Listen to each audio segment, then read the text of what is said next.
मक्का के अमीर घरानों में से एक ऐसे सहाबी भी थे जिनके पहनने के लिए कभी यमन का महंगा कपड़ा आया करता था, मगर जब वो शहीद हुए तो उनके जिस्म को ढांपने के लिए पूरा कफन का कपड़ा भी मयसर न था। ये उस वक्त की बात है जब हजरत मुसअब बिन उमैर रज़ियल्लाहु अन्हु मक्का के एक अमीर घराने से ताल्लुक रखते थे। माँ की इकलौती आंख के तारे थे और माँ हर ख्वाहिश पूरी करती थी। मुसअब रज़ियल्लाहु अन्हु के कपड़े यमन से आते थे। खुशबू इतनी महंगी लगाते थे कि जब वो किसी गली से गुजरते तो लोग खुशबू सूंघ कर पहचान लेते कि मुसअब आ रहा है। मुसअब रज़ियल्लाहु अन्हु को पता चला कि नबी करीम सल्लल्लाहु अलैहि वसल्लम दारे अरकम में लोगों को एक नई बात सुनाते हैं। वो छुपकर वहां गए, नबी सल्लल्लाहु अलैहि वसल्लम की बातें सुनी और दिल में उतर गई। उन्होंने उसी वक्त इस्लाम कबूल कर लिया, लेकिन माँ को बताने की हिम्मत नहीं थी, इसलिए कुछ दिन छुपाकर मुसलमान रहे। एक दिन उस्मान बिन तलहना ने उन्हें नमाज पढ़ते देख लिया और बात माँ तक पहुंच गई।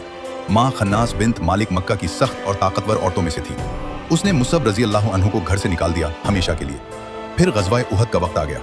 नबी सल्लल्लाहु अलैहि वसल्लम ने मुसअब रज़ियल्लाहु अन्हु को इस्लामी लश्कर का झंडा दिया। ये कोई मामूली बात नहीं थी। झंडा थामने वाला पूरी फौज के आगे होता था और सबसे ज्यादा खतरा भी उसी को होता था। दुश्मन की पहली कोशिश यही होती थी कि झंडा गिरा दो। दुश्मन का एक सवार इब्न कमा मुसअब रज़ियल्लाहु अन्हु की तरफ बढ़ा। इसका एक ही मकसद था, झंडा गिराना। उसने तलवार से मुसअब का दायां हाथ काट दिया।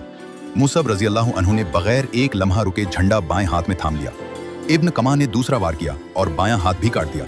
मुसअब रज़ियल्लाहु अन्हु ने झंडा सीने से लगा लिया और अपने कटे हुए बाजुओं से थामे रखा। झंडा जमीन पर नहीं गिरने दिया। फिर इब्न कमा ने तीसरा वार किया और मुसअब रज़ियल्लाहु अन्हु शहीद हो गए। जंग के बाद नबी सल्लल्लाहु अलैहि वसल्लम शुहदा को देखने मैदान में आए और मुसअब रज़ियल्लाहु अन्हु के पास रुके। उनके जिस्म पर सिर्फ एक छोटी सी चादर थी, इतनी छोटी कि सर ढको तो पांव नंगे रह जाते थे, पांव ढको तो सर नंगा रह जाता था। ये वही मुसअब थे जिनके कपड़े कभी यमन से आते थे। नबी सल्लल्लाहु अलैहि वसल्लम ने फरमाया, सर ढांपो और पांव पर घास डाल दो। फिर नबी सल्लल्लाहु अलैहि वसल्लम ने सूरतुल अहज़ाब की ये आयत तिलावत फरमाई। मोमिनों में से कुछ लोग ऐसे हैं जिन्होंने अल्लाह से क्या हुआ वादा पूरा कर दिया।